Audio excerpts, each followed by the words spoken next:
ದೃಷ್ಟಿ ಬಂದುಬಿಟ್ಟು ಹೇಗೆ ದತ್ತನ ಒಪ್ಸೋದು ಅಂಥೇಳಿ ಪ್ಲ್ಯಾನಿಂಗ್ ಮಾಡ್ತಾ ಇರ್ತಾಳೆ. ಈ ಕಡೆ ಸೈಲೆಂಟ್ ಕಡೆ ಕೇಳ್ತಾ ಇರ್ತಾಳೆ, ಏನು ಮಾಡೋದು ಅಣ್ಣ, ನೀವಾದರೂ ಏನಾದರೂ ಹೇಳಿ ಅಂತಿನ್ಬೇಕಾದ್ರೆ ಕೈ ಕಟ್ಕೊಂಡು ಓಡಾಡ್ತಾ ಇರ್ತಾನೆ ಸೈಲೆಂಟ್. ಆವಾಗ ಏನು ಈ ಥರ ಕೈ ಕಟ್ಕೊಂಡೆಲ್ಲ ಓಡಾಡ್ತಾ ಇದೀಯ ನೀನು, ನಾನೇನೋ ಹೇಳ್ತಾ ಇದ್ದೀನಿ ನೀನೇನೋ ಮಾಡ್ತಾ ಇದೆಯಲ್ಲ ಅಂತಂದಾಗ, ಇಲ್ಲ ಈ ಥರ ದತ್ತಾಬಾಯಿನೂ ಕೂಡ ಕೈ ಕಟ್ಕೊಂಡು ಅಡ್ಡಾಡಿ ಏನಾದರೂ ಡಿಶ್ ಅಂತ ತೊಗೊತಾನಲ್ಲ, ಅದಕ್ಕೆ ನಾನು ಕೂಡ ಅದೇ ಥರ ಮಾಡ್ದಮ್ಮ. ಏನಣ್ಣ ನೀನು ಅಂತ ದೃಷ್ಟಿ ಕೂಡ ಅಂತಾಳೆ. ಹೋಗ್ಬಿಟ್ಟು ನೀನೇ ಏನಾದರೂ ಮಸ್ಲತ್ ಮಾಡಿ ಹೇಳ್ಬಿಡು ಅಂತಾನೆ. ದೃಷ್ಟಿ ಬಂದ್ಬಿಟ್ಟು ಈ ಕಡೆ ದತ್ತನ ಕಾಲೆಲ್ಲ ನೋಯ್ತಾ ಇದೇನ್ರಿ, ಮಸಾಜ್ ಏನಾದರೂ ಮಾಡ್ಲೇನ್ರಿ ಅಂಥೇಳಿ ಬಂದು ಕಾಲು ಒತ್ತತಾ ಕಣ್ಣೀರು ಹಾಕಿಬಿಡ್ತಾಳೆ ದೃಷ್ಟಿ. ಅವಾಗ ಹಾಕಿದ ತಕ್ಷಣ ದತ್ತನಿಗೆ ಮನಸ್ಸು ಕರಗೇ ಬಿಡುತ್ತೆ.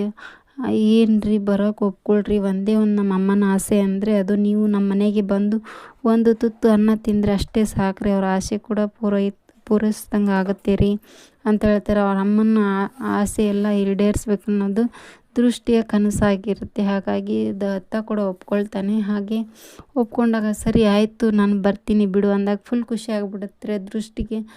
ಈ ಅಣ್ಣ ಅಂದ್ಕೊಳ್ಳಿ, ಅಣ್ಣ ದಡಗ್ನೆ ಓಡಿ ಬಂದುಬಿಡ್ತಾನೆ ಸೈಲೆಂಟ್ ಬಂದ ಖುಷಿ ಒಪ್ಕೊಂಬಿಟ್ರು ಅಣ್ಣ. ಅಯ್ಯೋ ಇವರಿಬ್ಬರು ಸೇರಿದ್ರೆ ನನ್ನ ತಲೆನೇ ಚಿಟ್ಟಿಡಿಸ್ಬಿಡ್ತಾರಪ್ಪ ದೇವ್ರೆ, ನೀವಿಬ್ಬರು ಸೇರಿಬಿಟ್ರೆ ಆಗೋಯ್ತು ಅಂಥೇಳಿ ದತ್ತ ಕೂಡ ಇದನ್ನು ಮಾಡ್ತಾನೆ. ಹಾಗಾಗಿ ಇಬ್ಬರು 3 ಜನ ಅಲ್ಲೇ ಕೊಡ್ತಾರೆ.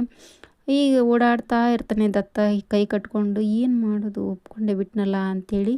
ಆವಾಗ ಅವ್ರ ಅಕ್ಕ, ಏನು ನೀ ಹೆಂಡತಿ ಸೇರ್ಗಲ್ಲೇ ಇರ್ತೀಯ ಹೇಗೆ ಎಲ್ಲ ಹೇಳಿರೋದು ನೆನಪಾಗ್ಬಿಟ್ಟಿರುತ್ತೆ ದತ್ತನಿಗೆ. ಹಾಗಾಗಿ ದತ್ತ, ನಾನು ಬರಬೇಕಾದ್ರೆ ನೀನು ಹೋಗ್ಬಿಟ್ಟು ನಮ್ಮ ಅಕ್ಕ ದತ್ತ ಅವ್ರನ್ನ ನಮ್ಮ ಮನೆಗೆ ಕರ್ಕೊಂಡು ಹೋಗ್ತೀನಿ ಅಂಥೇಳಿ ನೀನು ಕೇಳ್ಕೊ, ಅವ್ರು ಒಪ್ಕೊಂಡ್ರೆ ನಾನು ಕೂಡ ಬರ್ತೀನಿ ಅಂತ ಹೇಳ್ತಾಳೆ ದೃಷ್ಟಿ. ಇದೆ ಇವತ್ತಿನ ಎಪಿಸೋಡ್ ಆಗಿತ್ತು. Thank you for watching, keep support.